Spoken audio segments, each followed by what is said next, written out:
Greetings, this is Smo Love True.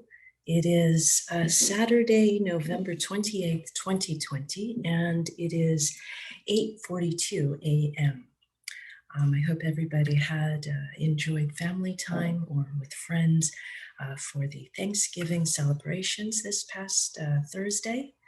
I didn't participate in the Black Friday frenzy, but I think COVID sort of squashed that for everybody.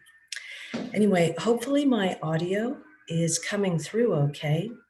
I wanted to share a couple of updates. I've been getting some questions and felt compelled to address them as best I could with this audio update. So I'm going to share, let's see. Let's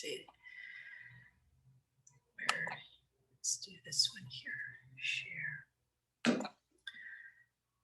So it's actually not this one. Let's go.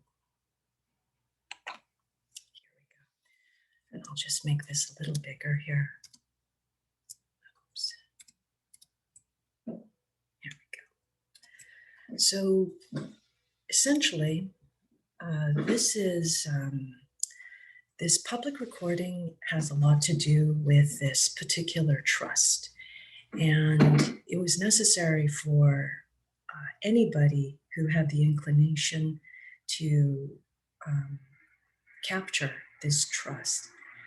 And so, let's see, this SDK by trust is something that we've all been under dark capture for. So what is it about? It really relates to this particular piece of Congress, House Joint Resolution 192. Now, the interesting thing about my looking this up is it's actually found, it seems to have just been made available. A lot of times other people have gone to the Library of Congress and downloaded it or made copies and then made it available on their website. So it is found throughout the internet. And at the same time, I just felt like it's important to identify at this point in time, it is now available on the www.loc.gov/law, and then it has /help/law/73rd Congress session. And I will put a link in the video description regarding this. Essentially, the joint resolution was passed, was actually introduced on March 9th, 1933, and 3 months later, less than 3 months later, it was passed by a joint resolution that is both parties, left and right wing, on June 5th, 1933. And I'm just going to read this for the public record here. Just going to move this aside, okay. Joint resolution to assure uniform value to the coins and currencies of the United States, whereas the holding of or dealing in gold affect the public interest and are therefore subject to proper regulation and restriction.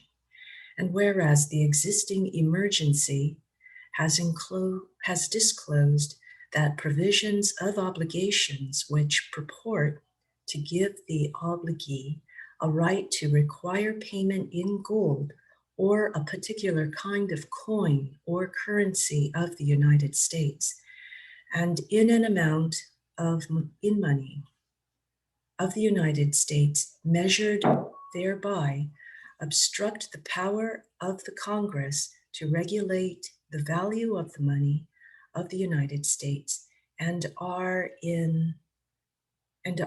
inconsistent with the declared policy of the Congress to maintain at all times the equal power of every dollar, coin, or issued by the United States in the markets and in the payment of debts. Now, therefore, to be, scroll down here, let's see.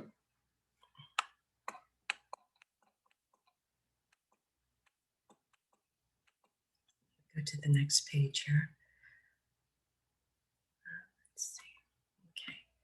Resolved by the Senate and House of Representatives of the United States of America in Congress Assembly, that A, every provision contained in or made with respect to any obligation which purports to give the obligee a right to require payment in gold or a particular kind of coin or currency or in any amount in money of the United States measured thereby is declared to be against public policy, and no such provision shall be contained in or made with respect to any obligation hereafter incurred. Let me just take one moment here. Incurred. Every obligation heretofore and hereafter incurred, whether or not any such provision is contained therein, or made with respect thereto, shall be discharged upon payment, dollar for dollar, in any coin or currency, which at the time of payment is legal tender for public and private debts.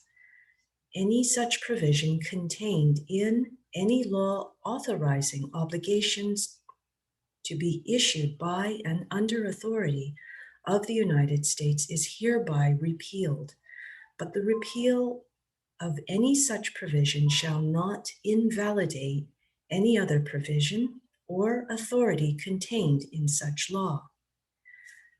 Let's get to scroll down a bit here. Where? Oh, there we go. Gotta find my little cursor here.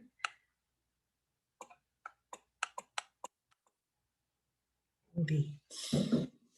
As used in this resolution, the term obligation means an obligation including every obligation of and to the United States accepting currency, payable in money of the United States, and the term coin or currency means coin or currency of the United States, including Federal Reserve notes and circulating notes of Federal Reserve banks and national banking associations.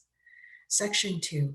The last sentence in paragraph 1 of subsection B of section 43 of the Act, entitled An Act to Relieve the Existing National Economic Emergency by Increasing Agricultural Purchasing Power to Raise Revenue for Extraordinary Expenses Incurred by Reason of Such Emergency, to provide emergency relief with respect to agricultural indebtedness, to provide for the orderly liquidation of joint stock land banks, and for other purposes approved May 12, 1933, is amended to read as follows.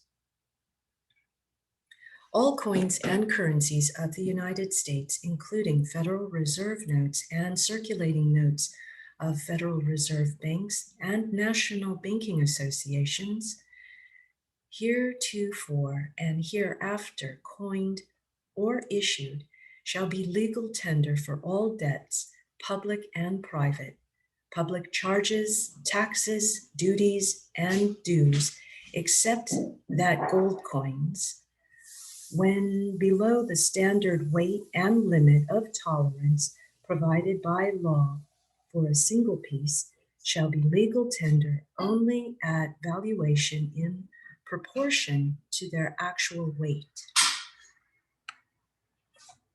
Approved June 5th, 1933, 4:40 p.m. Just going to stop share here. do a little pause.